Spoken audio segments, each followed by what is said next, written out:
Hey guys, tonight we begin with the hush of parchment crinkling beneath a trembling hand, ink still wet, a message still unsent. Somewhere in a stone-walled room, a girl recites a poem she'll never say aloud. A boy hides a dried flower inside a boot. Not knights, not nobles, just people. Awkward, hopeful, waiting. So before you get comfortable, take a moment to like the video and subscribe, but only if you genuinely enjoy what I do here. Let me know where you're tuning in from. What time is it where you are? Because tonight, we're not telling stories of royal marriages or political unions. We're following something quieter. The courtships whispered behind market stalls, the longing glances across muddy fields. What did love sound like when no one had the words for it? There were no dating apps, no candlelit dinners. But there were sheep to shear, wells to draw from, pews to share at Sunday Mass. Hands grazed, eyes lingered. A smile, if it came, had to last a whole season. You won't hear declarations of love in this story. You'll hear boots on damp earth, the soft rustle of two people sitting just a little too close.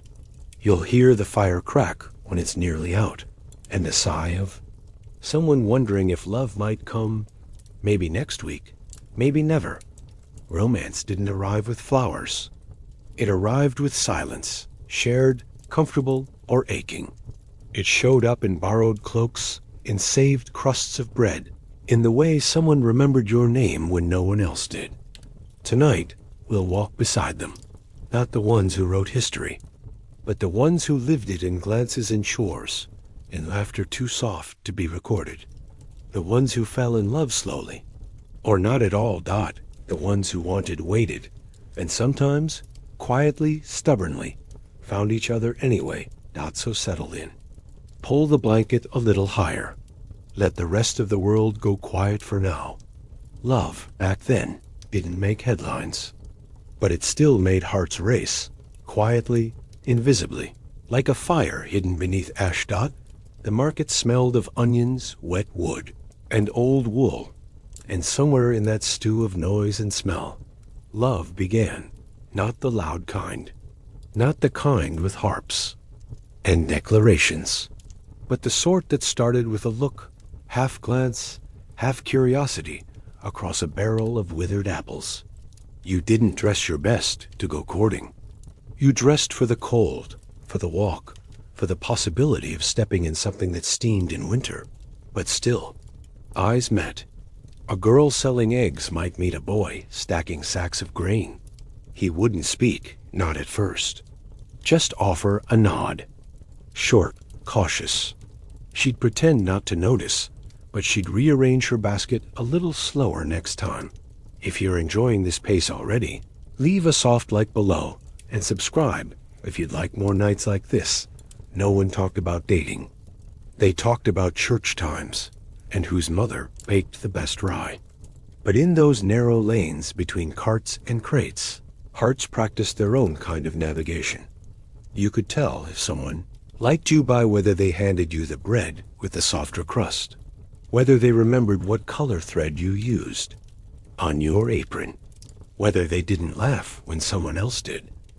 Love had to make do with what was available. Glances over cabbages, brushed shoulders by the water buckets, a smile that cost more courage than coin. Some met while trading chickens, or while arguing half-heartedly over the weight of a root vegetable. Romance in those moments didn't feel grand. It felt embarrassing. But sometimes embarrassment is just tenderness with no place to go. And in the crowded marketplace, tenderness was both rare and everywhere. They didn't write poetry. They watched how someone tied their headscarf, noticed if they limped, noticed if they were always alone. He might walk an extra mile just to pass by her stall, pretending to inspect a turnip he didn't want. She might trade an extra apple, for no reason. No one said anything out loud. The talking came later, or never. Sometimes there was a bench, not a romantic one, just a crooked wooden thing near the well. And if two people sat on it long enough, side by side, it might begin to feel like something sacred. Not every love was met with joy. Parents watched, so did neighbors. A sideways look could become gossip before sundown. Two pairs of feet standing. Too close might become a prayer request by morning. Still, they came back, week after week. Rain, shine, or sleet. Because the heart needs what it needs. Even if it only gets a few minutes between errands. Sometimes, he'd bring something small. A feather, a smooth stone, a bit of cloth dyed in a color she once said she liked. Sometimes she wouldn't show up at all, and he'd walk the aisles twice, pretending not to notice her absence. The marketplace wasn't romantic. It was muddy, loud, and smelled like wet fur. But perhaps that's what made it real. Romance wasn't a separate place you visited. It was folded into daily life, into the way someone said your name differently, into the way they paused before walking away, into the way they remembered that your father was sick, or your sister just married, or your cow had died last winter. If you were lucky, really lucky, someone noticed when you were gone. That was all it took. In a world with few luxuries, being noticed felt like everything. Maybe they stood near each other at closing time. Maybe they both reached for the last bit of cheese.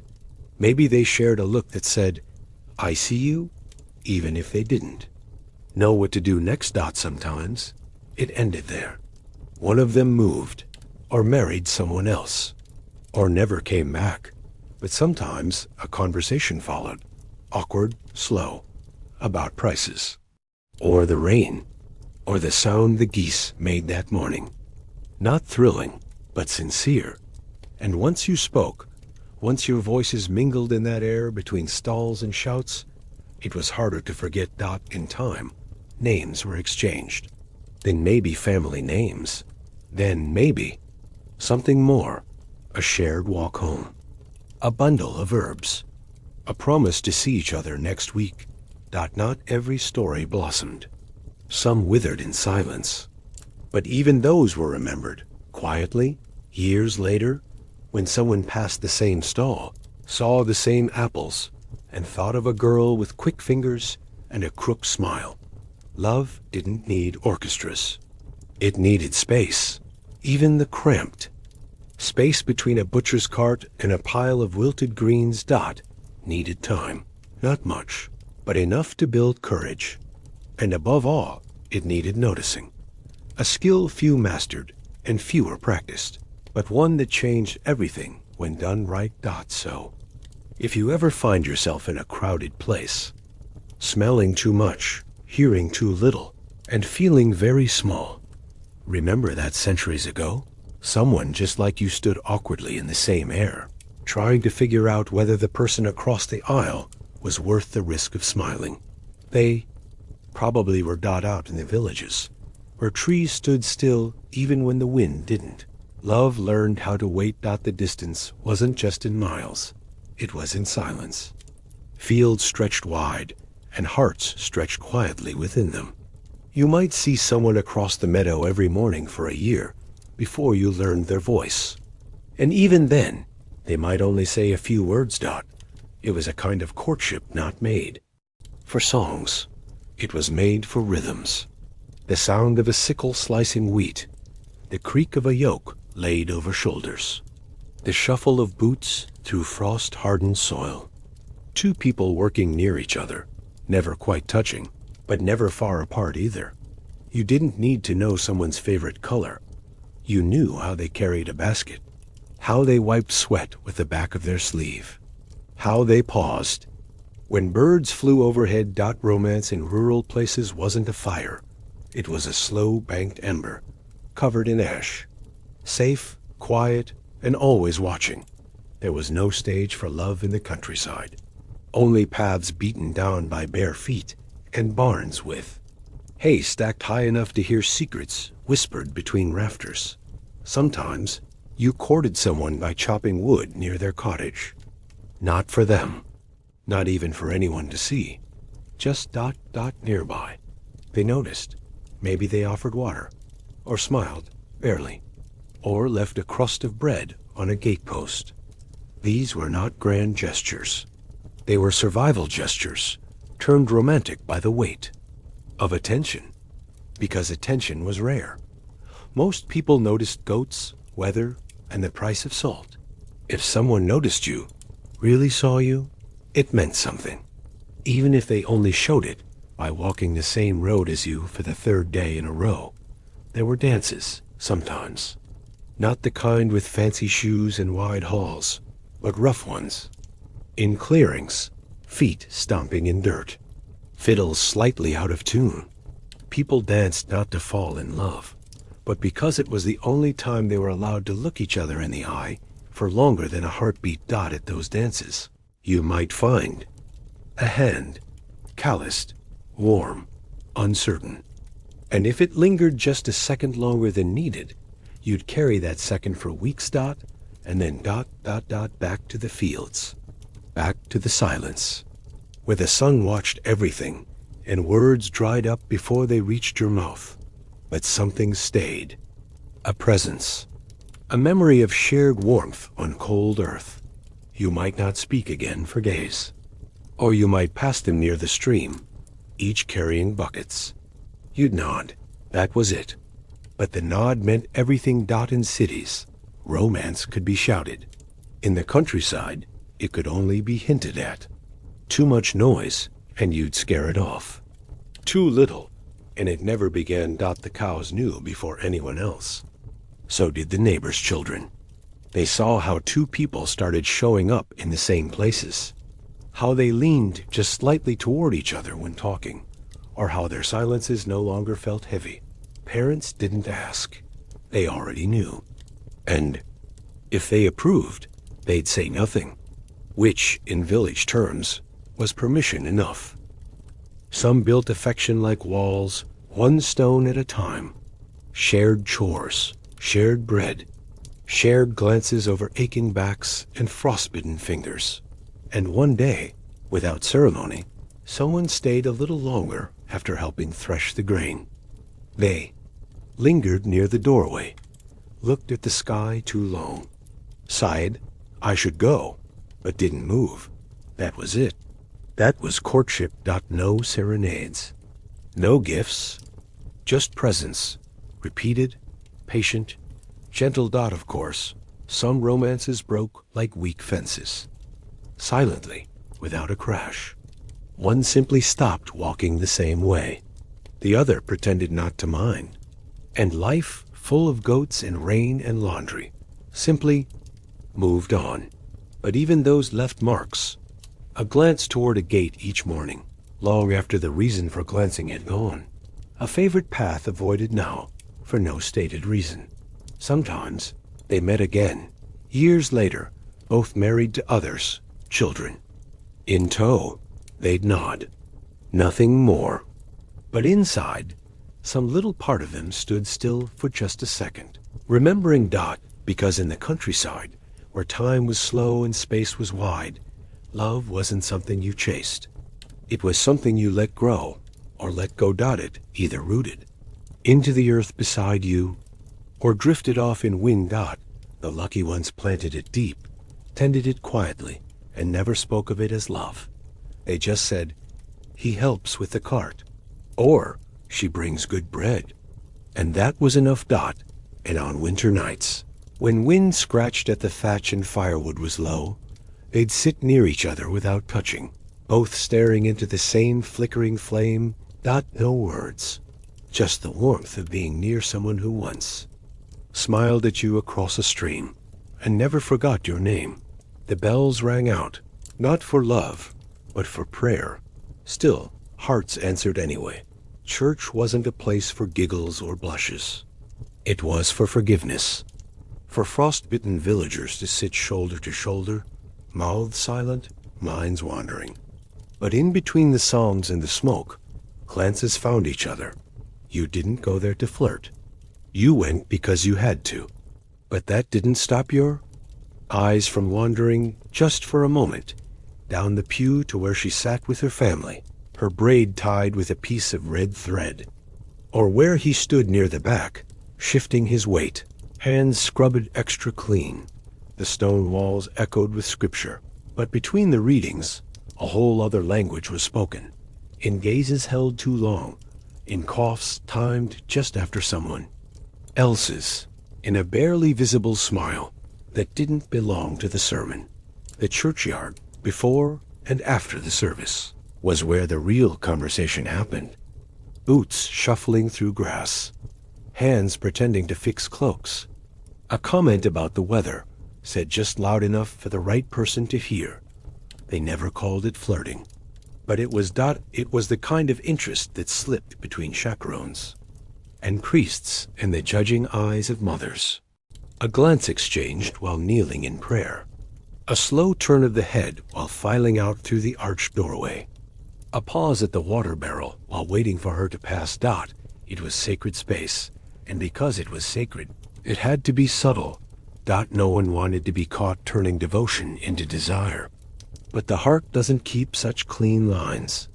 It hears the music of the liturgy and somehow rewrites it into longing.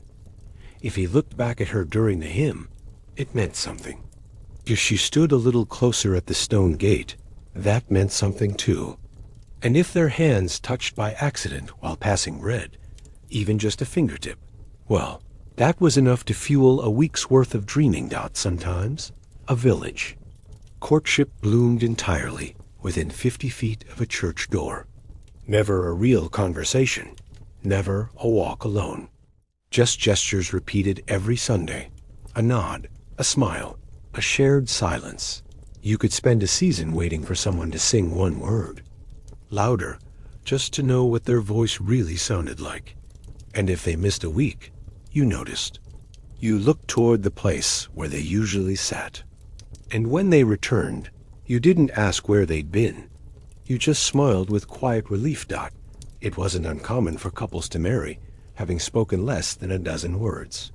The rest was in timing, in patience, in the rituals of shared worship. Marriage was public, but love, in its earliest form, had to be private, protected by ritual, hidden in plain sight. Some priests turned a blind eye. They'd seen it before. A boy fumbling with his cloak more than necessary. A girl brushing dust from her skirt with too much care. Signs of interest, soft as candlelight. Others disapproved. They gave stern looks and longer sermons. But even then, romance found a way. There were stories of lovers who passed notes, tiny scraps of waxy parchment, smuggled beneath prayer. Books, risky. But when all you have is minutes on a Sunday, risk is what makes it real. Not everyone found someone. Some came each week with hope that never bloomed.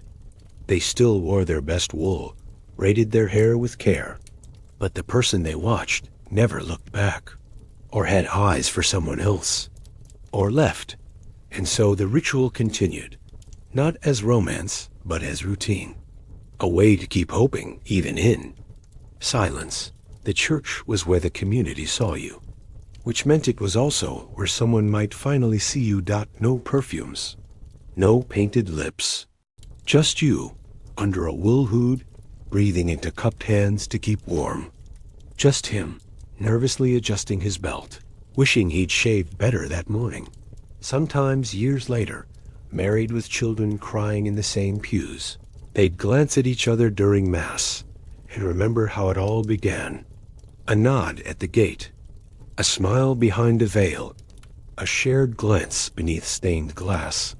Because while love may not have been the point of church, it found a way to kneel there anyway. Not loudly, not irreverently, but softly, with hands folded, with eyes lowered, with hearts that dared to speak only when no one was listening. Love, when it could not be spoken, had to be held. And so it came in the form of tokens, not jewelry, not roses, not glittering things, but small, quiet offerings. A feather, a sliver of wood smoothed by hand, a button carved from bone. Things without price, and yet, in the right hands, worth more than bread. There wasn't much to give. Most owned little. But when affection stirred, Awkward, wordless, insistent, people looked to what they had. And sometimes all they had was time. Time to carve, to wrap a thread, to smooth a stone until it warmed like skin. Tokens were messages when mouths failed. A girl might leave a bundle of dried herbs near a door. Not enough to cure anything, just enough to say, "I thought of you." A boy might tie a length of blue thread around a handle where she'd find it. Blue was hard to come by. He'd saved it in a world that offered little softness. A token said, "I made this piece of it yours." They were not always accepted. Some tokens were returned. Others disappeared, not because they were rejected, but because the person who found them had no words to answer. Still, they kept it, hidden in straw, beneath folded cloth, inside a boot, carried for months. Sometimes a gift was given without the giver watching, left beneath a bench, pressed into a palm during a dance. No one else saw, but the receiver knew, and that was enough. You didn't need to say you were in love. You just needed to know someone had given you the only smooth stone in the riverbed. That someone spent 2 nights carving your name, badly, into a piece of bark. That someone gave up their share of honey just to wrap it in cloth and place it in your hand. A token was never just a thing. It was time, risk, intention. Because giving meant vulnerability. It meant they might laugh, or worse, look away. But sometimes they smiled. Sometimes they turned the gift in their fingers for a long time, as though memorizing its shape. And sometimes, when you were truly lucky, they gave something in return. A scrap of song, a worn ribbon, a string of berries on a hollow reed. Not perfect, but perfectly chosen. People remembered these things more than they remembered wedding days, more than they remembered names. Ask an old woman about her first love, and she might say, "He gave me a wooden heart." Not because it was beautiful, but because he carved it with a knife so dull it left splinters in his own hands. Ask a man about the girl he almost married, and he might say, "She made me a pouch for my coins, though I had none." And he'd still carry it empty. Tokens lived longer than feelings. They were buried with people, passed through generations, found years later in thatched roofs or beneath floorboards, wrapped in linen and forgotten only by the hands that had once trembled. To give them, they were not things. They were memories hardened into form. Some lovers never kissed, never wed, never even touched, but exchanged a button, a bird skull, a pressed flower, and that was enough to anchor a lifetime of memory. Even in bitter winters, tokens held warmth. A boy might press a shell into his palm just to feel her presence. A girl might braid a piece of wool into her sleeve, knowing it once came from him. It didn't have to be useful. It just had to be shared. In this way, love endured without flourish, quietly, symbolically, with patience and humility. Because when you have nothing, what you offer means everything. And so, centuries later, someone unearths a carved spoon or a heart-shaped bit of slate in a village field and thinks it was lost, but it it was left on purpose. And someone once waited for it to be found. They were never truly alone, not when they fetched water, not when they lit candles, not when they stood under the eaves to escape the rain. There was always someone watching, a sister, a brother, a cousin too young to understand, but old enough to repeat what they saw. And yet, romance persisted. It didn't need privacy. It needed patience. It needed the kind of courage that knew how to whisper with its eyes and speak without saying anything at all. In small homes with thin walls and shared bedding, privacy was a luxury only the dead enjoyed. If you liked someone, you learned to communicate in codes, in how long you lingered after chores, in how slowly you handed over a loaf of bread. and how you asked about their mother, even if you didn't care. Love tiptoed through houses filled with noise, through kitchens that never emptied, through doorways always filled with someone else's shadow. The girl knew her aunt would follow her if she left too long. The boy knew his younger brother would tease him if he stared for more than a heartbeat. So they learned to mask interest. With formality, courtesy became cover. A question about wool dye might mean, "I missed you." A comment on the weather might really mean, "Are you happy?" And in this language of disguise, romance found a home. If they were lucky, their families approved. That meant the chaperones were kind, not silent, but soft-eyed. The little ones who followed were tolerated, not weaponized. A younger sibling might play lookout, delighted to be part of something that felt secret and sacred, even if they didn't understand it. But if they were unlucky, love had to work harder. A disapproving uncle could end everything. A sharp-tongued neighbor could poison a family's trust with a single whispered rumor. And so, lovers met where they could, in corners, under porches, behind doors that never fully closed. They stood with space between them, because touching wasn't allowed. They talked about nothing, because real talk was risky. And yet, every silence said more than a page of poetry. Sometimes, the only way to spend time together was during chores, mending nets, plucking feathers, stirring porridge for others who sat in the same room, completely unaware that the hands near the fire were shaking, not from heat, but from nervousness. They never touched. But sometimes, she would sit just close enough that her shoulder brushed his when she leaned forward. And sometimes he would hand her a spoon with fingers that didn't quite let go fast enough. That was how you said, "I love you," when words were forbidden. Chaperones pretended not to see, or pretended to see too much. Some offered grace. Others offered warnings. "Don't get foolish." They'd say, "Keep your mind on your work. Remember who you are." And they tried. They really did. But when two hearts align, however quietly, it's hard to keep them apart. They slip through the cracks of conversations. They curl up in the silence between footsteps. They linger behind after everyone else has left. One day, she might find a scrap of cloth folded under her basket, his attempt to say, "I'm here." Another day, he might find a warm scone waiting on a windowsill, her way of saying, "I know." And sometimes, that was the entire romance. A few looks, a few gifts, a few years of wishing. Because love, under watchful eyes, had a short leash. And if it tugged too hard, the leash snapped, and someone paid the price. There were stories, whispered through generations, of girls locked inside for smiling too often, of boys sent away for looking at the wrong daughter, of romances cut short, not by lack of love, but by too many witnesses. Still, people tried. They risked it. For the sake of one more glance, one more moment, one more word shared with someone who made their stomach twist in a way that felt more sacred than sinful.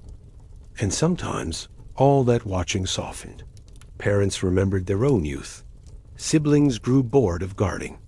And in that loosened silence, a romance could finally breathe. It didn't need much. Just one evening with no one standing between them. 1 minute to say, "I think of you. I miss you. Do you feel the same?" And if that moment came, even once, it was worth every chaperoned hour, every interrupted whisper, every look cut short. Because under the weight of every eye that watched them, they still managed to love, quietly, carefully, honestly. And sometimes, that's the strongest kind of love of all. The language of love was never written in books. For most people. Not in the villages and towns where mouths were full of grain husks and hands too busy with firewood to hold a quill. There, love had to speak in dialect, in crooked syllables and patched grammar, through voices cracked by cold and years. wasn't elegant, but it was real. They didn't say, "I adore you." They said, "You make the walk shorter." They didn't write sonnets. They muttered awkward compliments that stumbled out like boots over loose stones. "You've got strong hands for a girl." "That stew didn't taste awful." "Your voice doesn't bother me." And somehow, it meant everything, because love, in its truest form, doesn't always wear its best clothes. Sometimes it shows up in muddy boots, muttering that your bread is better than last week's, and hoping you'll smile at that. Accents weren't polished. Some people dropped half their consonants. Others spoke so fast, their words tripped over themselves.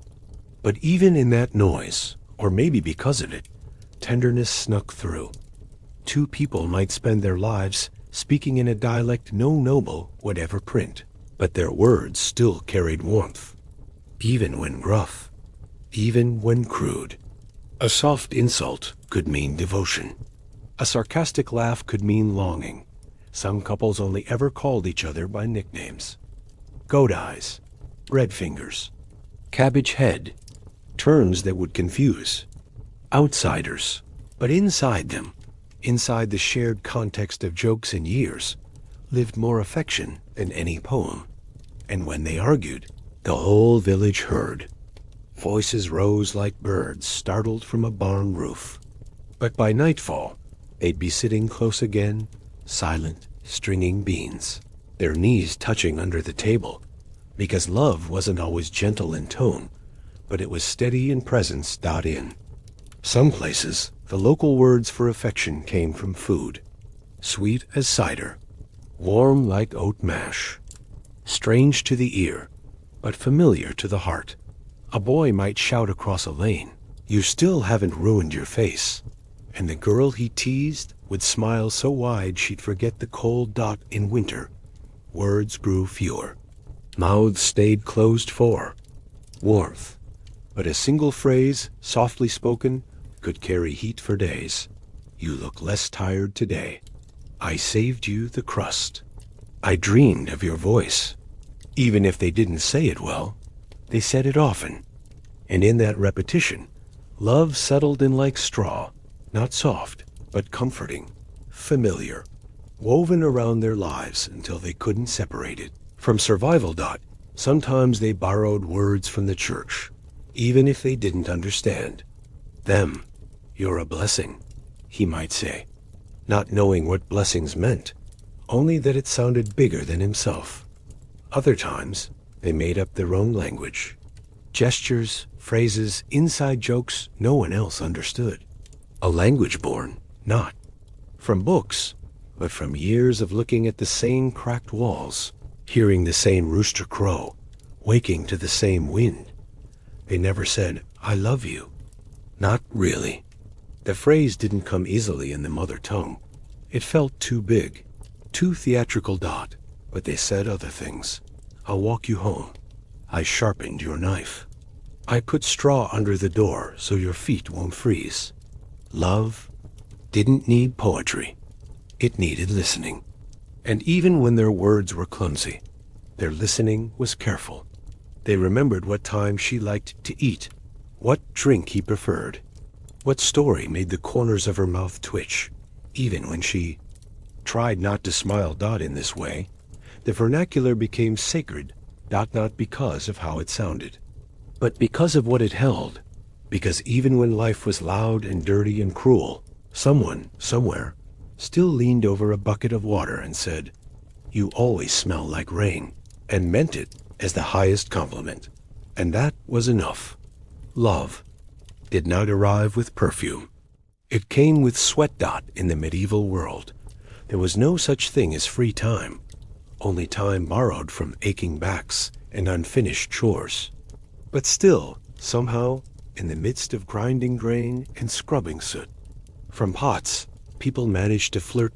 Not with roses, with rakes, with buckets, with borrowed tools passed between calloused hands.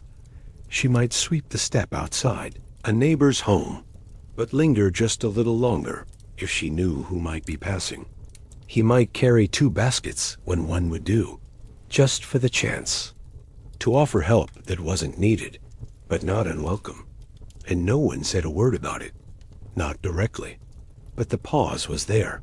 The extra second. The smile that tried not to smile.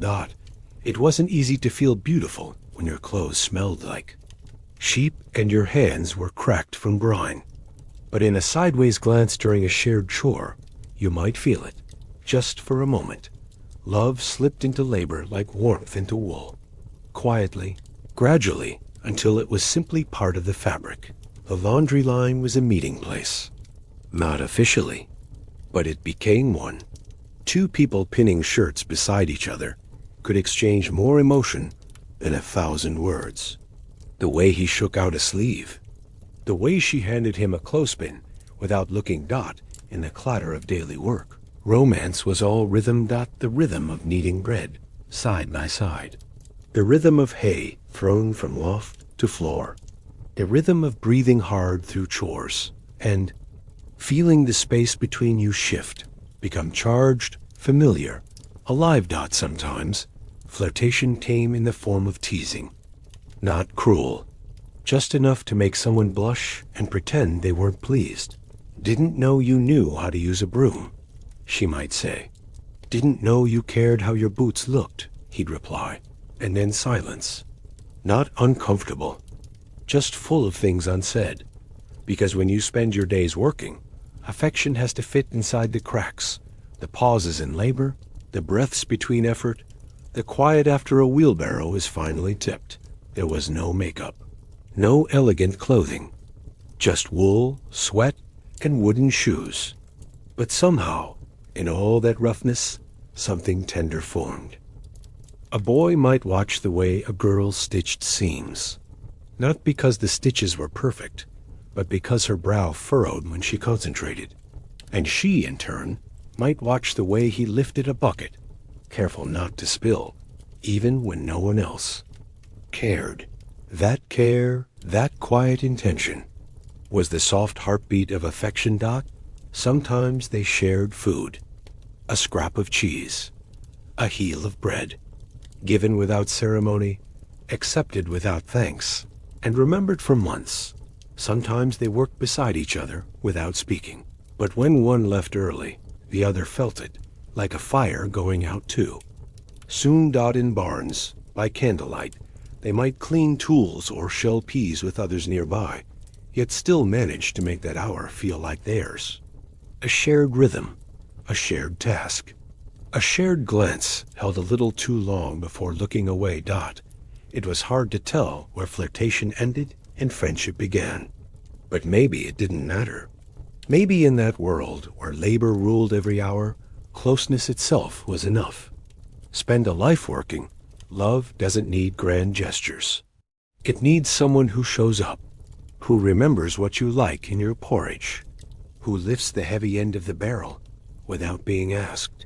These were the small things, but they were everything. Years later, those who married would forget their wedding date, but remember the day he first fixed her fence, or the day she helped catch a runaway goat. Because love, in that world, wasn't something that happened between labor. It was labor. It was effort, repetition, care offered in mundane moments. And those who never married, they remembered too. They remembered the one who always worked beside them, the one who made them laugh when the flour ran out, the one who never let the bucket tip too far. Even unspoken, even unfinished, those feelings stayed, stored in memory like folded linen, kept close even if never worn again. And somewhere, in the dust of an old workbench or the worn floor beneath a well-used hearth, the echoes of those quiet flirtations still remain, soft, ordinary, and quietly holy. By day, their lives belonged to everyone else. To parents, to siblings, to neighbors and chores and rules that never quite made room for longing. But at night, when the fire burned low and the village stilled, some things shifted. The moonlight didn't ask questions. It didn't care that he was a tenant, farmer's son, or that she wasn't meant to leave the house past sundown. It just lay across the rooftops and footpaths like an invitation. Cool, silver, and silent dots they met. Quietly, carefully, without words, if possible. A whistle near a window. A knock softer than wind. Sometimes just waiting, hoping the other had dared to come. They didn't go far, just far enough to be alone. Behind a shed, beneath a tree, in the shadow of the mill, where the wheel creaked like an old man trying to sleep through the wind. They didn't run, didn't shout, didn't kiss like stories say they did. Mostly they talked, or didn't. Mostly they stood near one another. Not touching, just near. Because in a world where every action was watched, proximity was precious. A moment of closeness, where no one interrupted, no one warned, no one asked questions. Felt like a miracle. Sometimes they walked, bare, feet pressing into the cold earth, their breath visible in the dark. Other times they sat on a low stone wall or a patch of grass still damp from evening dew, and they whispered, because everything was listening, the trees, the animals, the very thatch above their families' heads. "I missed you," someone might say, not with the mouth, but with a sigh. "I'm scared," someone else might reply, just by holding a hand a little too tightly for a little too long. The nights were not romantic in the way stories pretend. They were damp, sometimes bitterly cold. Feet went numb. Fingers ached. But the warmth between two people who found each other despite it all, that warmth lingered. They timed everything. When to leave, when to arrive, how long to stay without. Being noticed that it wasn't just about love. It was about risk. A girl found out meeting a boy in the dark might lose her a future. A boy discovered that stealing an hour under the moon might steal his chance at work come morning. But they came anyway. Because love, especially the kind denied by day, has always found its courage in the dark. Sometimes they brought things. A crust of bread, a ribbon, a carved charm, not to impress. Just to say, "I was thinking of you. I wanted to share." And when it rained, they didn't always stay away. They huddled under trees, under ledges, under cloaks too thin to help, laughing softly at their own foolishness, knowing they'd be scolded for the sniffles the next day. But in that wet, ridiculous moment, love felt real. Sometimes it was only one night. Sometimes it was many, scattered like stars across a season. Some drifted apart, outgrown by morning. Others held on, kept returning, let time shape them into something more. And sometimes nothing was said at all. Just silence. Two people breathing the same air, listening to the world around them sleep. Because even without words, the night could carry everything. The fear, the hope, the ache, the wanting, and the terrible beauty of knowing that come sunrise, they'd return to being strangers, or worse, just neighbors. But for now, under the pale eye of the moon and the smell of damp thatch above, they were simply two hearts, refusing to be lonely, even if just for a little while. In the medieval world, most things took time. Water was drawn by hand. Bread was baked from grain you milled yourself. And love, the kind that led to marriage, often waited through years of hard seasons and harder silence. A promise wasn't a ring. It was a nod, a glance, a whispered agreement in a field that no one else heard.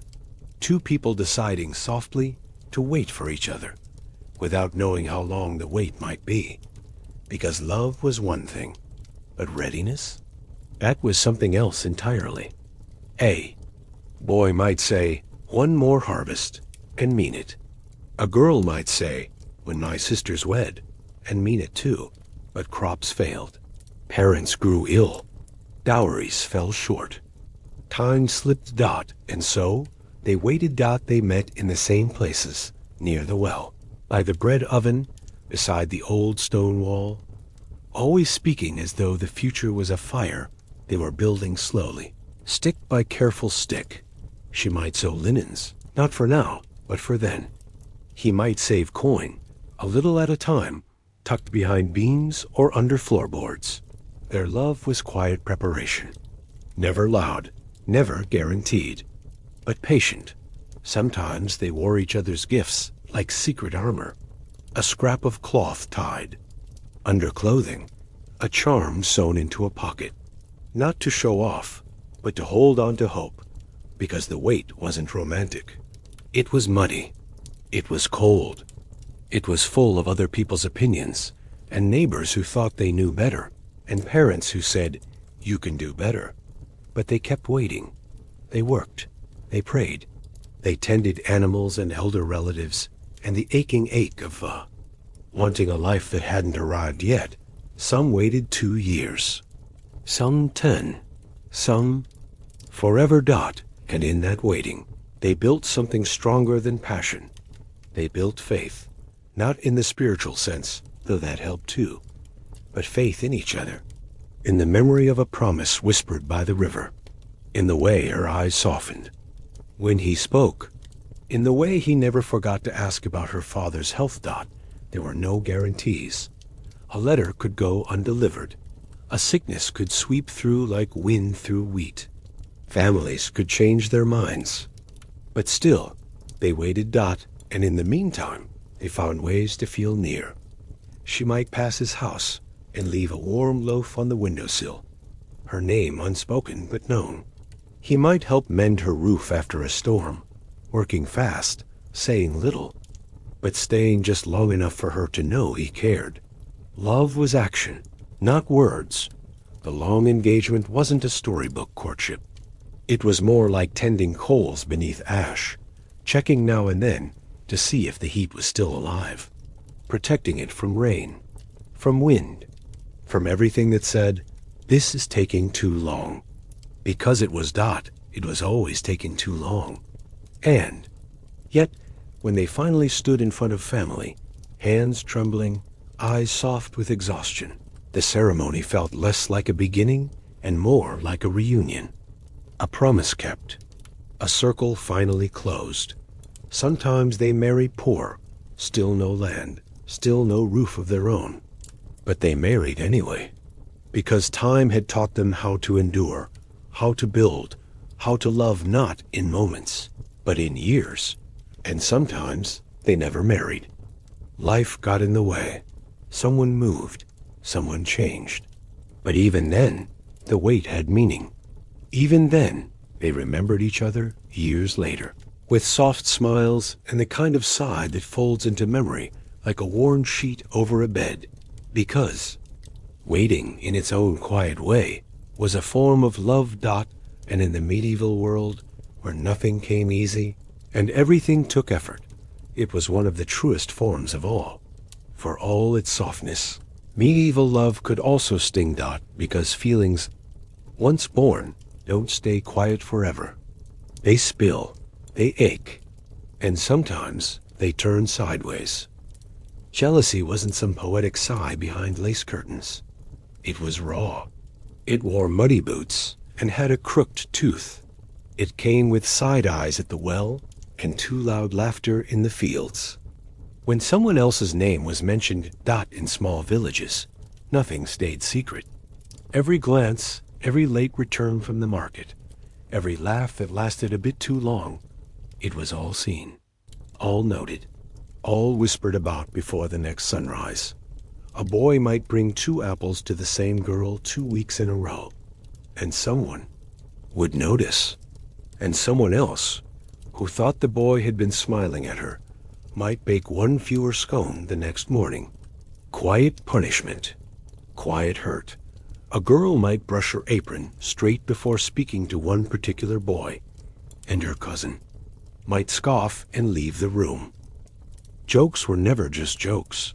A jest about someone's ears, a comment about their father's missing cow, a smirk about how often they passed the baker's stall. It all carried weight. It all hurt in places no one else could see. Because when you can't say, I love you. You also can't say, that hurt me. So you stew. You mutter. You pull away. Jealousy didn't need facts. It only needed a glance. Sometimes fights broke out. Quiet ones, with hands in pockets and teeth clenched. Other times, they burst, voices raised in alleys. Arguments over things that didn't matter. Straw quality, soup temperature. But everyone knew what it was really about. And then came the jilting, the changing of minds. The realization that one promise made in spring had wilted by fall. He said he'd wait. She said she'd write. They said they'd marry when the rains ended. But rains ended, and nothing came. Sometimes, the jilted one never got a reason.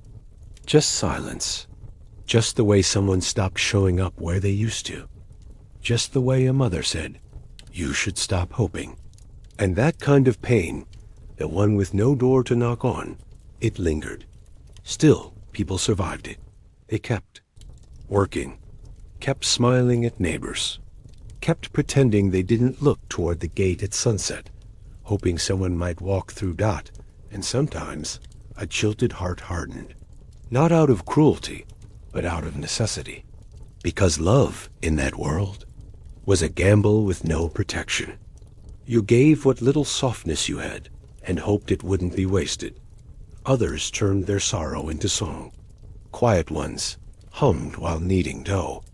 Lamenting, yes, but also healing. Left in rain, not even goodbye. Eyes like ash. Heart like rye. The words didn't need to be clever. Just honest. Just sung softly enough that no one asked why your eyes looked wet afterward. Villagers whispered stories of lovers who left notes and never returned. Of promises broken over. Gossip. Of girls who wore one color every Sunday for a year in quiet protest. Of boys who stopped dancing after one girl said no. And even in these endings, love left marks. A man might marry someone else, someone kind, someone strong, but never forget the girl who once gave him a charm made of shell.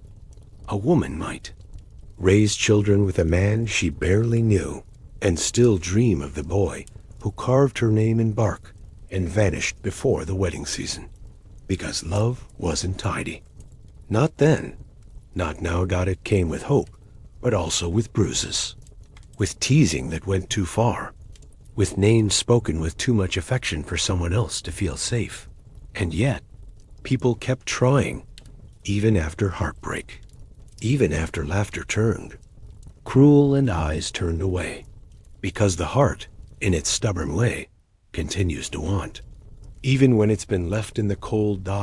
And sometimes, just sometimes, the one who jilted returns. A letter, a gesture, a look across the square. And sometimes the wound softens. Sometimes forgiveness blooms where hurt once grew. Not always, but sometimes. And that small chance was enough to make the next risk worth it. Not every story ended in marriage. In the medieval world, love didn't always need a church, or a priest, or a feast with turnips and stale ale. Sometimes it was enough. Just to feel something. Just to be seen. Just to be wanted for a while. Because weddings were expensive, complicated, political, even in the smallest villages. And not everyone could wait long enough, or pay enough, or convince enough people to bless what their heart already knew. So some people never married, and loved anyway. There were the boys who fell for girls far above their station. The daughters of merchants, the nieces of guildmasters. They knew nothing would come of it. Still, they watched her walk home. Still, they left small offerings by her gate. There were the girls who gave their hearts to men already promised, or already gone, or already too broken to try again. They didn't say it out loud, but their hands trembled the same when they passed near. Their eyes lingered just as long. Sometimes it was a season-long affection, a crush, a joy, a soft, dizzying presence that made every morning feel warmer. Even in frost, No promises were made. No names were carved in wood. Just a string of stolen glances, small jokes, maybe a loaf shared. And then it passed. He moved away. She married someone else. Or they simply stopped showing up at the same places. That didn't mean it didn't matter. Love didn't have to last to be real. It didn't need a ceremony to be meaningful. There were also those who chose not to marry. People who preferred the freedom of silence, who'd seen too many bad matches, who cared too much for their goats, or their garden, or their own quiet thoughts.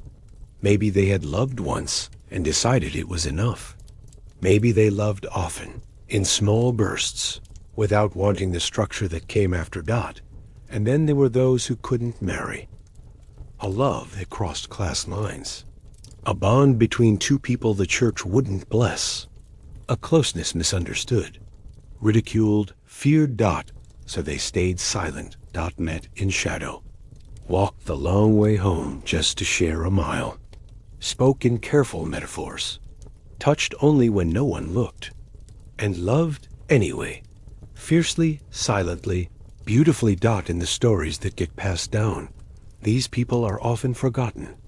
The ones who didn't follow the expected path. The ones who didn't have their names recorded in parish books or carved into headstones beside matching initials. But their love was just as real. Dot. It lived in hidden letters, now lost to time.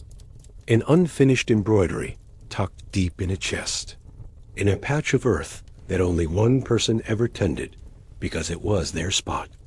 Their secret place. Some lovers never even spoke. Just watched each other from afar. Just felt a heartbeat speed. Up when a familiar voice called someone else's name. And they carried that feeling for years. Through war. Through famine. Through the slow, grinding wheel of daily life that forgot to make space for love unless it wore the right clothes and said the right words. And still, it endured. Maybe it wasn't the kind of love that built houses or raised children, but it was the kind that reminded someone they were alive, the kind that made a long walk feel shorter, the kind that turned a bad day soft just by passing through a certain doorway, because love doesn't owe anyone permanence. It owes honesty and presence and the small, brave decision to care, even when there's no promise of return. So when you picture love in medieval times, don't just imagine veils and feast tables and wedding songs. Imagine two people sitting beside a river, knees not quite touching, saying nothing, but knowing everything. Imagine a loaf of bread left behind a cottage, with no note, because the note would have said too much. Imagine someone waking each morning and looking toward the same path, hoping someone else will walk it, even if they never do. Not all love was found in glances or grown in silence. Sometimes it was arranged carefully, awkwardly, and with more hands involved than hearts. Because in the medieval world, romance didn't always belong to the young. It often began in the mouths of the old, the midwives, the widows, the spinsters with sharp eyes and sharper tongues. They knew who had land, who had debts, who was kind, and who left bruises. And they remembered everything. They were the whisperers of fates, the silent architects of unions. Not because they believed in fairy tales, but because they believed in warmth and security, and maybe, if the stars aligned, a bit of joy. You didn't always choose who you loved. Sometimes love was suggested to you. A mother might ask a neighbor, "Is your son still unwed?" A baker's aunt might say, "She's good with chickens and doesn't talk too much." And just like that, a path began to form, one neither. Person had planned. The matchmaker didn't wear jewels or speak in riddles. She wore thick wool, carried a basket, and asked questions no one else dared. Do you want children? Can you live without meat in winter? Will you share a bed with someone who snores?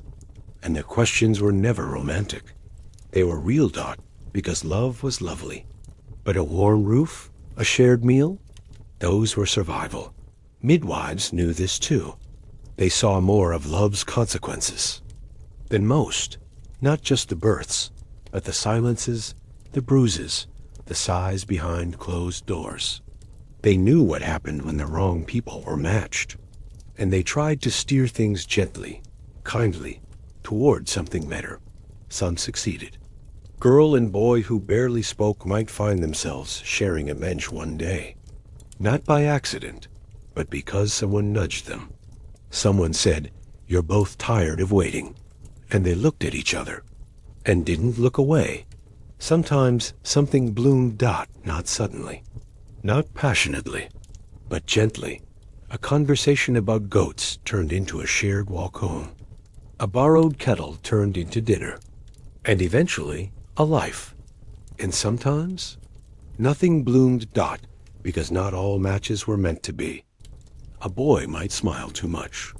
A girl might speak too sharply, and both might realize, quietly, respectfully, that this wasn't what they wanted, even if it was what everyone else wanted for them. But still, the effort mattered, because to be matched, even poorly, meant that someone thought of you, that someone believed you are worth partnering, worth choosing, worth seeing beside another. For those left out, that absence echoed. A woman might sit through 4 feasts without a single introduction. A man might be known more for his limp than his kindness, and the midwives noticed. They always did. And sometimes they tried again, quieter, with more care, with a bit of hope tucked in beside the bread they brought. Not every match came from love, but some love came from the match. 2 people agreeing slowly, cautiously, to be kind to one another, to make space, to share labor. And in the quiet repetition of days, affection grew. He remembered her. Favorite corner of the hearth. She warmed his cloak before he rose. No fireworks. Just presence, and sometimes that was more than enough. Because in a world where so many things were forced, suggested, or traded, kindness became a kind of rebellion.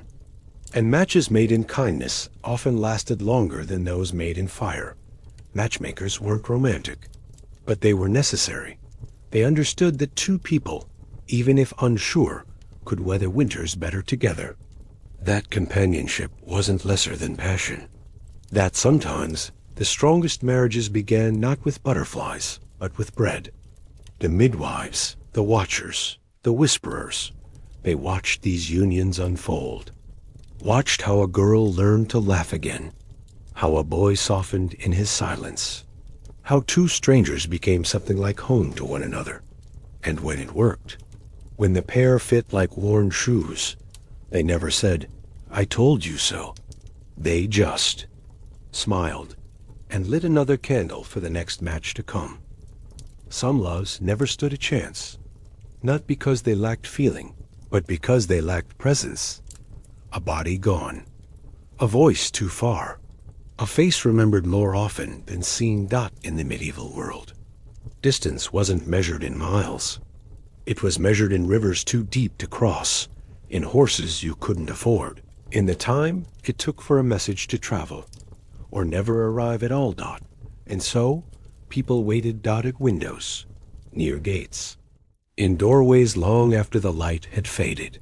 Not everyone could write, not everyone could read, but still they sent words. In letters, yes, when ink and parchment allowed, but also in other ways, through travelers, through tokens, through songs carried from village to village, softened with each retelling. Some wrote letters they never sent, folded parchment held in a pocket for weeks. Just the act of writing was a comfort. Just the idea that somewhere, someone might still care enough to imagine your voice. Others sent messages by word of mouth. Tell him I'm well. Tell her the harvest came late. And they hoped those words made it.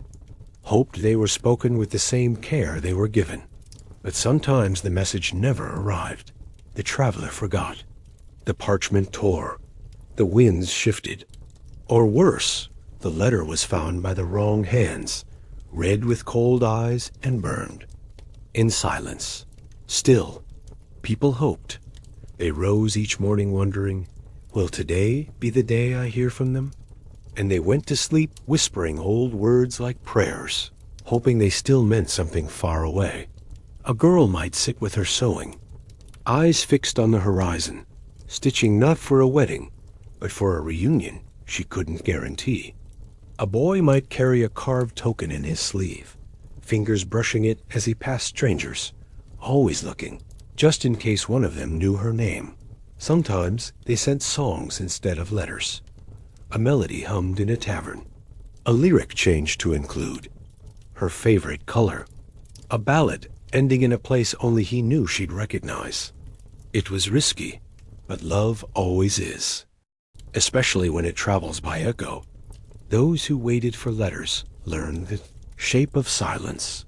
They knew how it pressed against the ribs, how it whispered doubts between chores, how it made you reread the last sentence you received 100 times, just to make sure you hadn't imagined it.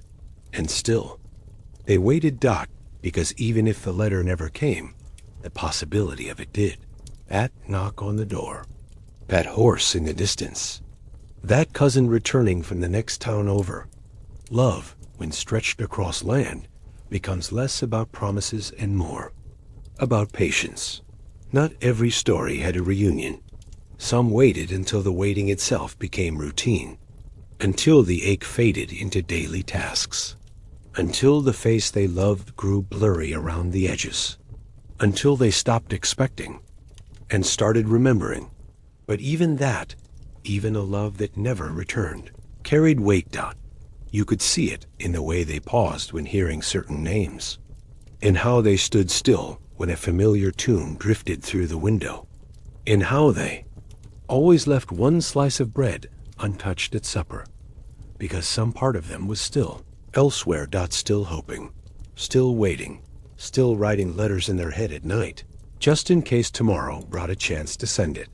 And sometimes, not often, but sometimes, the letter did arrive, bent, smudged, months late, but real. And inside, it might say nothing remarkable. I miss the way you laugh. There's frost here already. Tell the dog I remember him. But those words were everything. Proof that they hadn't been forgotten. That memory stretched both ways. That distance hadn't erased them. And suddenly, the waiting was worth it. Even if no reunion followed. Even if the letter was the last thing they ever received.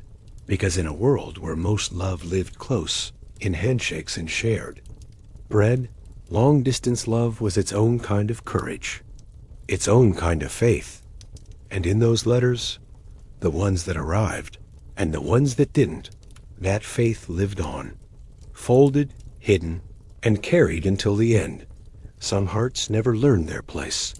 They beat faster in the wrong direction, toward doors they shouldn't knock on, toward people they shouldn't touch, toward a world that didn't have room for their kind of longing. Because in the medieval world, love had boundaries, carved not from reason, but from rules, from inheritance, from birth, from the thickness of one's cloak and the smoothness of their hands. But sometimes, hearts didn't listen. A servant might pause too long at the stable door, watching the merchant's daughter tuck her braid behind her ear. A kitchen maid might glance up when the steward passed, and he might glance back, just once, and then again. It didn't matter if they said nothing. The silence itself was suspicious, because love wasn't supposed to rise or fall. It was supposed to stay level, shoemaker with shoemaker, farmer with farmer, names matching names. But sometimes, feelings slipped through cracks. He might bring her better apples. She might pour his water first. Little things, harmless things, until they weren't, until someone noticed. A mother, a master, a monk. And then came the warnings. He's beneath you. She ruin you. Think of the family name. But thinking rarely stopped feeling.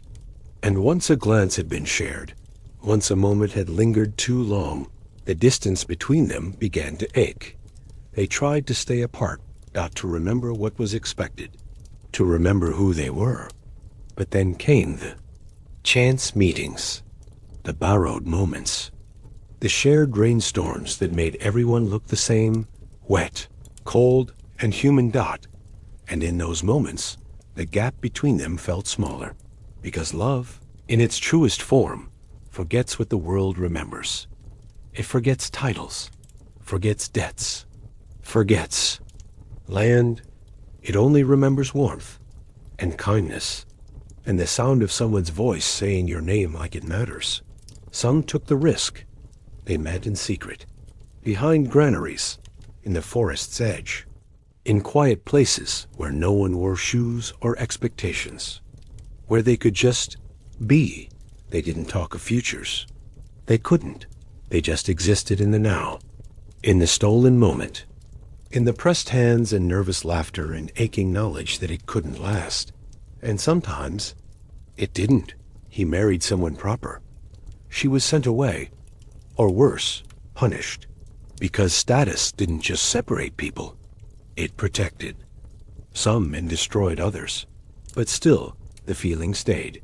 Years later, with other lives built and other names spoken, they might pass each other in a marketplace, eyes catching, hearts stalling. And for a breath, it would all return, not regret. Just memory, a softness that once was, a heat that defied the coldness of rules, and sometimes, rarely, impossibly. It worked. A lord gave up his claim. A woman was disowned. Two people left behind the world that told them no, and built something. Anyway, not in castles, but in cottages, in corners of villages that didn't ask questions.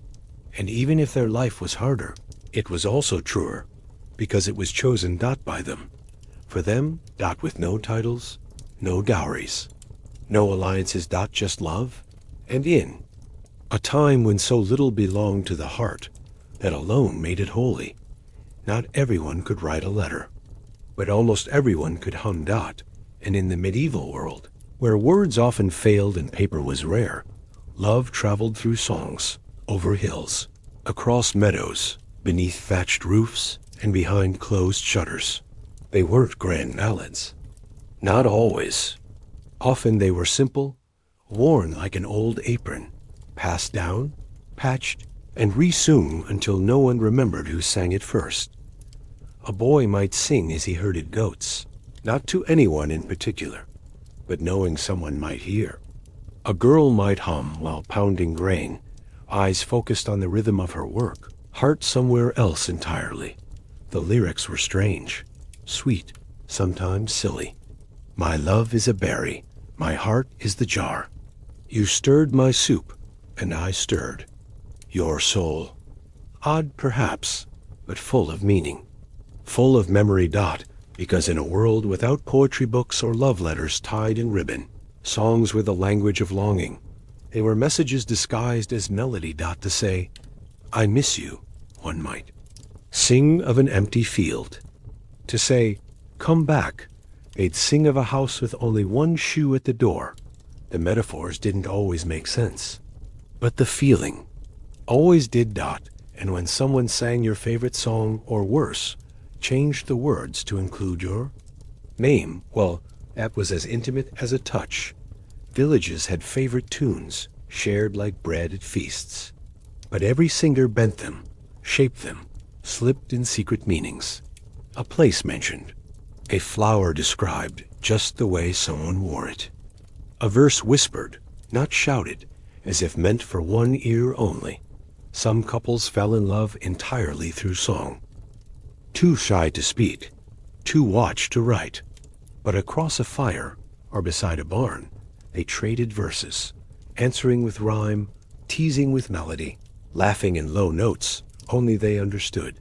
Even those who couldn't carry a tune sang softly to themselves.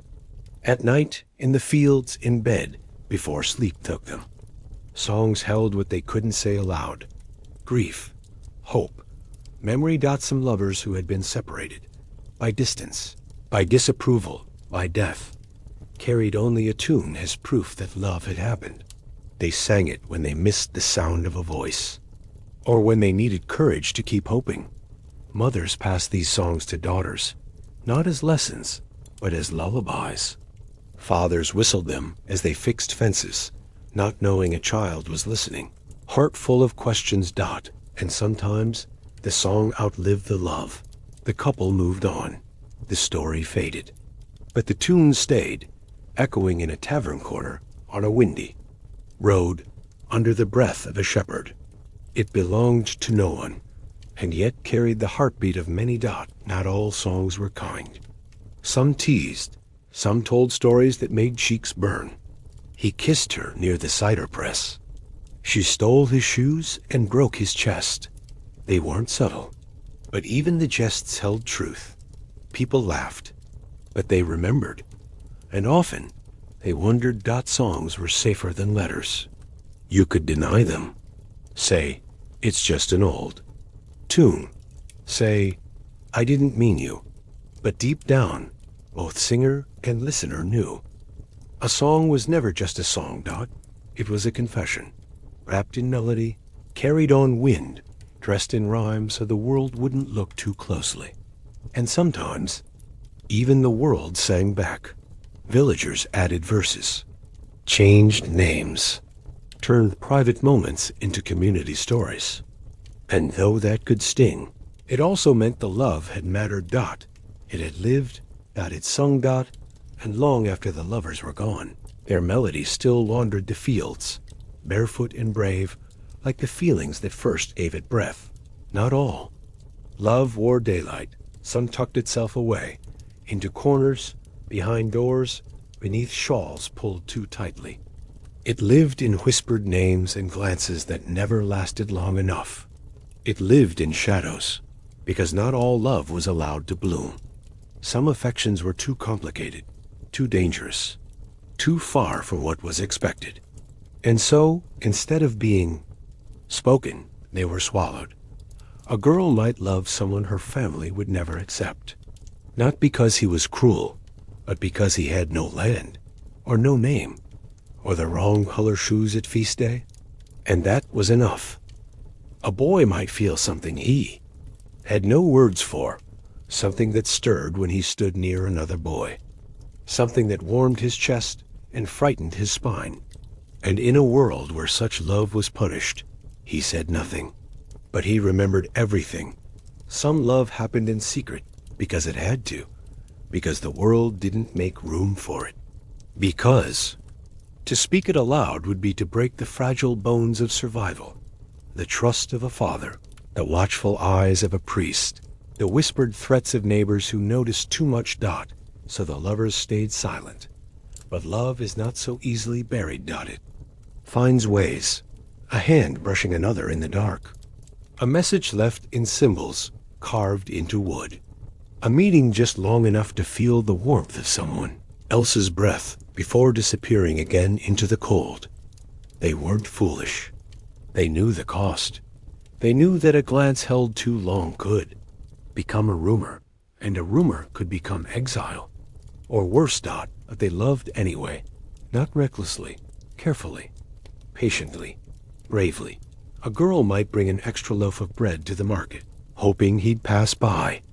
A man might leave a ribbon near the churchyard, knowing she'd recognize the color. These weren't just gestures. They were acts of resistance, of tenderness, of survival. Hidden love wasn't weak. It had to be stronger than anyone knew. It had to outlast fear. It had to outsmart suspicion. It had to wrap itself in shame and still beat like a heart that refused to stop. Sometimes it lasted years. A friendship that meant more than anyone else guessed. A neighbor who never married. A merchant who always stopped by the same stall, even when he needed nothing. Everyone knew or suspected, but no one said a word. And sometimes someone did. A careless joke, a cruel whisper, a punishment disguised as protection. And just like that, the lovers vanished. One moved away. One stopped coming to market. One married someone else and stopped singing. but the memory stayed. A hand that had once held another. A warmth that could not be named, but never left. Some who lived through it grew quiet, hardened, learned to smile smaller, to speak less. But deep down, a piece of them still stood in the field, or the barn, or the alleyway, waiting for a voice they'd only ever heard in the dark. And sometimes, rarely, beautifully, they were never found out. They grew old beside each other, called it friendship, lived in the same cottage or neighboring rooms, told stories no one questioned, shared bread, blankets, grief, and if someone noticed, they kept it to themselves. Because kindness, like love, sometimes blooms late. Not all. Hidden love ended in heartbreak. Some ended in quiet companionship, and in the shadows, where no one else looked, they carved a life, not loud, not public, but real. And maybe that's what made it sacred.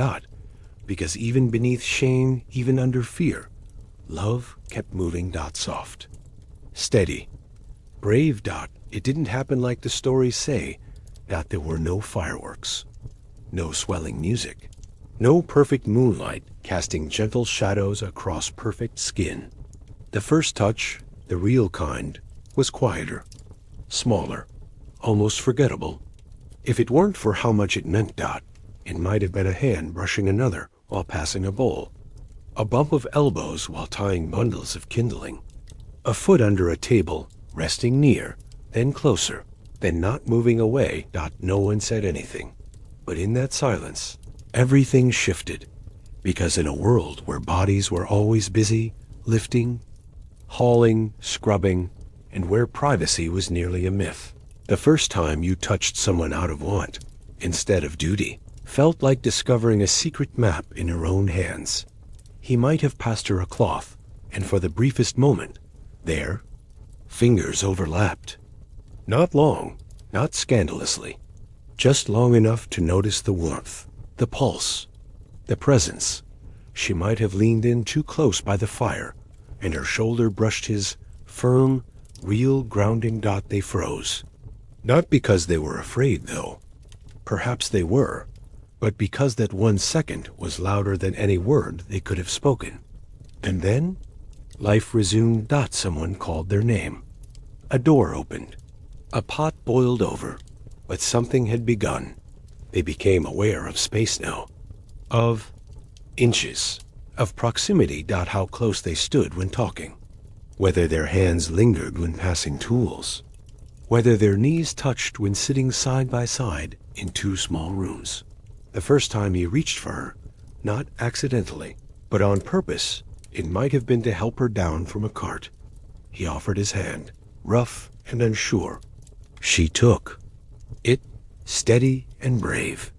Neither looked at the other, but both felt everything. Sometimes, the first touch came in comfort. A hand on a shoulder after loss. A knee squeezed after a hard day. Not romantic, not yet, but caring. Intimate in its honesty. And sometimes, the first touch came only after years. 2 people who had circled each other through fields and festivals, finally sitting side by side. On a log, a slow lean, a hesitant reach. Fingers intertwining like roots that had grown near each other for a long time, finally touching beneath the soil. It wasn't always welcome. Some first touches were denied. A flinch, a retreat. A look that said, not yet, or worse, not ever. And the hand would fall back, embarrassed but still full of feeling, because touching meant hope. And hope, in the medieval world, was risky. The wrong touch could ruin you. It could become gossip. It could become punishment. And still, people reached, because the body knows what the heart cannot say. And once that barrier is crossed, once skin meets skin with intention, with tenderness, something softens. Something steadies. They might not have called it love. They might have called it foolish, or dangerous, or nothing at all. But later, when telling the story in their minds, as they fell asleep alone or beside each other, That moment would rise up like a flame in the dark. It was raining. It was morning. It was market day. It was after the song. It was while peeling turnips. Simple, unremarkable, but unforgettable. And that's how it usually was. No grand gestures. Just the warmth of someone else's hand, meeting yours and staying there a second longer than expected. A second that said, I'm here. I care. I want.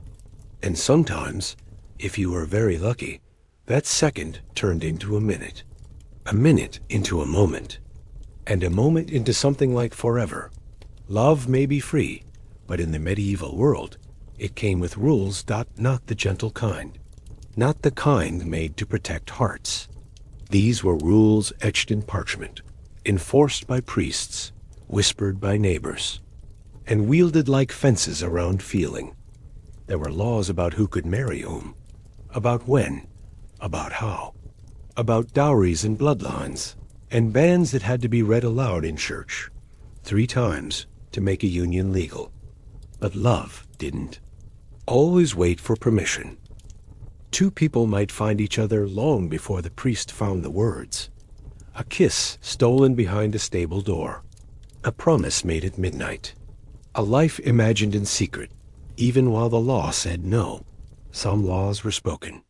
Others lived in eyebrows, raised at feast tables and mothers' hushed warnings, in the way a town crier announced fines for unseemly affection. You could be punished for kissing in public, fined for holding hands too boldly, censured for meeting in the woods without cause, and still, people did it. Because feelings don't care for parchment. Still, the consequences were real. A girl could be branded as wanton for too many glances. A boy called reckless for too much longing. And if a child came before the marriage, well, that was a storm few survived without scars. Priests kept watch, even over courtship. A chaperone was expected, meetings approved, questions asked, and always someone ready to remind you that passion was a gate to sin. But the heart is a stubborn thing. It finds loopholes. A basket of bread delivered with an extra apple. A walk that just happened to pass by her lane. A long discussion about weather that somehow turned into 3 shared seasons. Even the church, strict as it was, couldn't entirely contain affection. Some priests looked away when feelings bloomed. Others softened with age, remembering their own loves that never made it to altar. And in the margins of law, love wrote its own rules. 2 people might vow themselves to each other in private, not legally, not officially, but wholly. A candle lit, a promise spoken, a token exchanged. No witnesses, just hearts. It wasn't legal, but it was real. The law said you needed 3 proclamations and a priest's blessing. The lovers said, we choose each other. That's enough. Sometimes that choice was honored. Other times it was broken. A parent intervened. A debt was owed. A name was needed. And the promise unraveled, not because the love faded, but because the world pressed harder than the heart could bear. And yet, people kept trying. Even in towns where rules grew like weeds, love pushed through. They learned how to move carefully, how to ask without asking, how to say yes with a glance and wait with a breath. Some communities allowed more, others punished more. It all depended on who was watching and who dared to love in their gaze. But there were always those who remembered that laws may guide, but they don't warm a bed in winter. That rules may bless, but they don't make someone look at you like you're the only light in a dark room. So people risked it. They held hands in secret. They whispered names no one else knew they cherished. They found ways, small, soft, sacred ways, to say, I am yours, even when the world demanded. A signed document to believe it. Love didn't always win, but it always tried. And in that trying, in the quiet resistance of affection, the human spirit proved itself again, not above the law, But beyond it, there were few things quieter than fear, and in the medieval world, one kind of fear sat heavier than most, the kind that arrived slowly, privately, in the body of a girl who counted her days and found no comfort in the math. Pregnancy before marriage wasn't just a problem. It was a crisis. Not loud, not public, not at first. It started in silence. A missed cycle, a changed appetite, a feeling in the bones, and then came the watching. Mothers stared too long. Neighbors whispered. A midwife paused after a routine visit and didn't say why. The girl said nothing. Because what could she say? Maybe the boy had promised her something. Maybe he'd meant it.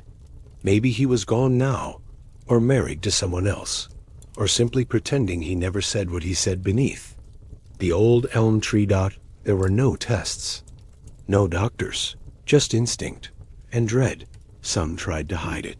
Binding cloth, loose shawls, staying home from feast days. Others hoped for a miracle, not a divine one, just a miscount, just a late arrival that might still come. But when it didn't, life changed. Fast. For the poor, there were no private rooms or gentle confessions. A swelling belly was seen by everyone, and judgment came just as quickly. She was called names, even if she had been gentle, even if she had been kind, because the world was rarely kind back, especially not to girls who loved before they were allowed to. Some fathers flew into rage. Others fell into silence. Some mothers wept for the child and the child's child, already knowing how much would be lost. And still, life continued. She kept hauling water, kept sewing, kept waking before the sun. But now with shame curling at the edges of every chore. Boy, if he was still around, had choices. He might deny it. He might be believed. Or he might offer to marry her, quickly, quietly, to make it right. Some girls hoped for that. Others feared it, because a rushed marriage wasn't always a rescue. It was a joining made of pressure, not peace. And not every man who made a baby wanted to make a life. For the girl, there were few choices. If she was lucky, her family forgave her. If she wasn't, they sent her away. To distant relatives, to convents, to fields where no one knew her name. And her shame could be folded into someone else's laundry. Sometimes she left before anyone found out. Sometimes the baby didn't live. Sometimes she gave the child to someone else and lived the rest of her life wondering whether that had been kindness or cruelty. But not all stories ended in exile. Some stayed. Some raised their child beneath the same roof where they were once scolded, and in time, the whispers faded. The neighbors found new things to discuss, and the child, born out of fear, became a new kind of hope. The girl, now a mother, found strength she didn't know she had. Woke every morning with sore arms and swollen feet, and still managed to sing while hanging laundry. Because life demanded it. Because shame doesn't feed a baby. Only love does. And love, when it arrives, rarely checks the timing. Some women never told who the father was. Not out of shame, but out of defiance. Because he hadn't stayed, or hadn't mattered, or hadn't deserved to be named. Others told everyone, held their head high, dared the world to stare, and the child, wide-eyed and loud-lunged, reminded everyone that life doesn't stop for scandal. That love, no matter how messy or misplaced, can still make something beautiful. In time, even the harshest stories softened. Villagers remembered the girl's courage more than her mistake. Children forgot to ask why their cousin had no father. And that child, once born in whispers, grew up to carry water, to harvest wheat, to laugh like any other. Because even crises pass. Even shame forgets its reason. And sometimes, what began in fear becomes the very thing that teaches a village how to love differently.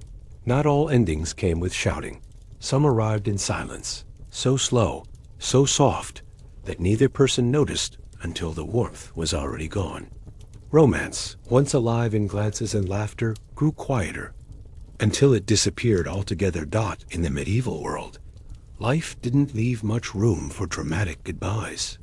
There were no handwritten notes left on pillows, no final walks beneath falling leaves, just a change in tone, a delay in meeting. A loaf of bread baked with less care. It often started small. He didn't stop by the stall like he used to. She no longer saved the last piece of cheese. Their words still came, but their eyes no longer lingered. And when their hands met by accident, they pulled away a little too fast. They told themselves they were tired. Too many chores, too little sleep, too much worry about the coming winter. But deep down, both knew something had shifted, not out of cruelty, but out of distance. A quiet drift between two hearts that once stood close. No one asked what happened. The village didn't demand explanations. The matchmaker moved on. The gossip faded. Everyone pretended nothing had ever bloomed, which made the loss even harder. To mourn, because how do you grieve something that was never official? There was no feast planned, no engagement broken. Just two people who once stood closer than they do now. Two paths that briefly merged and then kept walking in different directions. Sometimes they met again. At the well, in the churchyard, on feast days, pretending not to notice the empty space between them. A nod was exchanged, maybe even a polite smile, but nothing more. They didn't ask why, because there was no clear answer. It wasn't one thing. It was 100 little things, forgotten tokens, unanswered glances, jokes that stopped landing. The effort faded. The rhythm changed. And slowly, the affection withered like herbs left too long in the sun. Some blamed themselves. I should have said more. I should have waited longer. I should have known they needed something else. Others blamed time. The seasons that moved too quickly.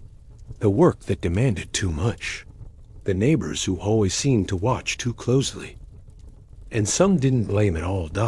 They simply accepted it. The way you accept that the fire has gone out, and no one remembers who was meant to add wood last. But even quiet endings leave traces. A scarf left behind. A path still taken out of habit. A feeling that lingers, especially at dusk. When the sky turns the same color it did on the day, everything still felt possible. Some moved on quickly. Others never really did. They married someone else. Or they didn't. But now and then, while shelling peas, or mending a hem, or standing in a doorway with no reason to be there, a memory rose up, soft and uninvited, not painful, just present, a reminder of what once flickered and failed, not from lack of love, but from the world being too loud, too hard, too fast. Because sometimes love doesn't end with a storm. It ends with a sigh. And that, too, is a kind of heartbreak. A quieter one, but no less real. Not everyone found someone. Not in the way stories promised. Not in the way songs celebrated. In every village, there were a few who remained alone, not because they were unloved, but because love simply never came in the way they hoped. And that, too, was a kind of life. A woman might grow old in the same cottage she was born in, her hands busy with wool, her days full of others' children, nieces, godsons, neighbors too young to remember. Her ever being young. People called her auntie, or midwife, or that kind soul who brings herbs in winter. And no one asked who she'd once dreamed about. A man might tend a patch of land, small and proud, sharing it with goats and hens, but never a spouse. He spoke less as the years passed, but always waved to travelers. His door was open during storm season. He helped mend fences. And no one asked why he lived alone. There was no tragedy in it. At least, not always. Some were content. Genuinely. They liked their routines. Their quiet, Their windowsill with the same view every morning. They had friendships, loyalties, even flirtations, but no bindings. No rings, no names carved into wood beside their own. Others once hoped, but let the hoping go. Maybe someone had promised and left. Maybe the right moment never came. Maybe illness, debt, or duty stood in the way. And after a while, it just became easier to live with oneself than to keep waiting. Society noticed, of course. It always did. People whispered, kindly, cruelly, curiously. She never had a husband. He's a bit odd, don't you think? Must have had her heart broken once. But those who lived alone didn't owe explanations.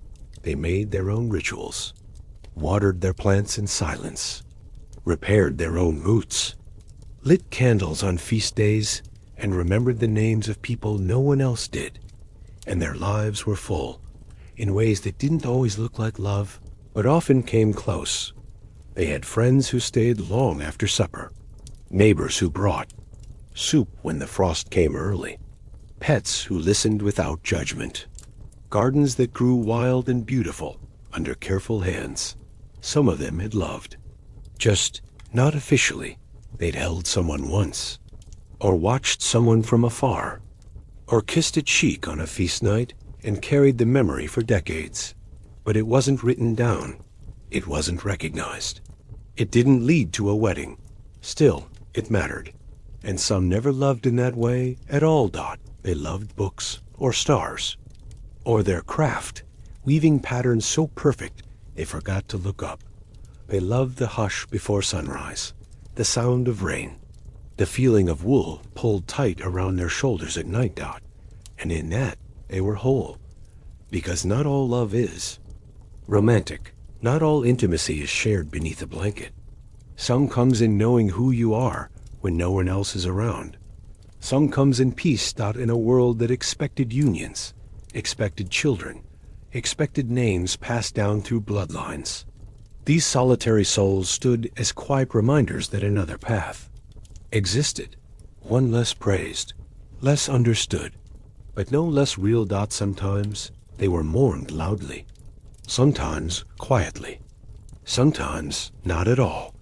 But those who knew them, truly knew them, remembered the way they always had extra honey, or how they could predict the weather better than anyone, or how they laughed with their whole chest, even when no one was listening. In that remembering, they were loved, even if they never said, "I do," even if no one ever called them mine, even if the space beside them at the table stayed empty. Their life was still a story worth telling, because choosing yourself, or simply learning to live with solitude, is not failure. It's just a different kind of quiet. Not every feeling found its voice. In the medieval world, much was spoken through silence, long pauses, slow looks, the shifting of weight from one foot to the other. Words were costly, and feelings even more so. So most people didn't say what they truly felt. They showed it. In how they fetched water without being asked, in how they remembered someone's favorite food, in how they stood a little closer on cold mornings, even if no one else noticed. A man might love a woman for years and never tell her, not because he didn't want to, but because there was never a right moment, or too many eyes, or too much risk. So instead, he patched her roof before the storm. He sharpened her, scythe, and said nothing. She knew, and she said nothing too. A girl might dream of someone who would never look her way.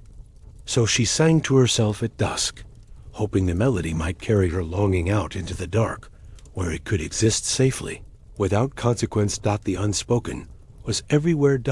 In homes where couples lived together for decades, but never said, "I love you." Where affection was served on plates, not spoken in phrases. Where hands worked side by side, year after year, never reaching out, but never letting go. Words didn't come easily. Not in communities where survival came first. Where days were full of work, and emotions had to be tucked away like winter wheat, stored for later saved for when there might be time to feel them fully. But that time rarely came. So hearts adapted. They learned how to speak through action, through presence, through gestures no one else saw. He stood in her defense when others mocked. She made sure he had the warmest blanket. They took the long way home together, just to walk, just to be. Sometimes what stayed unsaid hurt, the apology that never came, the explanation that died on the tongue, the confession of love that withered in fear and faded into distance. Other times, the silence was sacred, a choice not to spoil something. Tender, a promise kept only in the chest, a feeling too large for language, left untouched because to speak it would be to shrink it. There were entire romances that lived only in glances, lifetimes of love held in space, between fingers that never quite touched. And grief, too, was often silent. No long speeches. Just the sound of someone breathing a little heavier when they walked past the old bench, or how they lingered by the shelf where the token used to sit. The medieval world wasn't cold, just cautious, because words, once spoken, could be twisted, carried, judged. But silence? Silence could hold 1,000 truths and still offer the dignity of privacy. So people learned to listen to what wasn't said.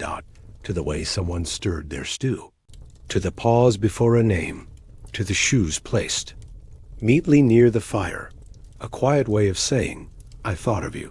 And sometimes, just sometimes, the silence was broken, not with poetry, just with something small.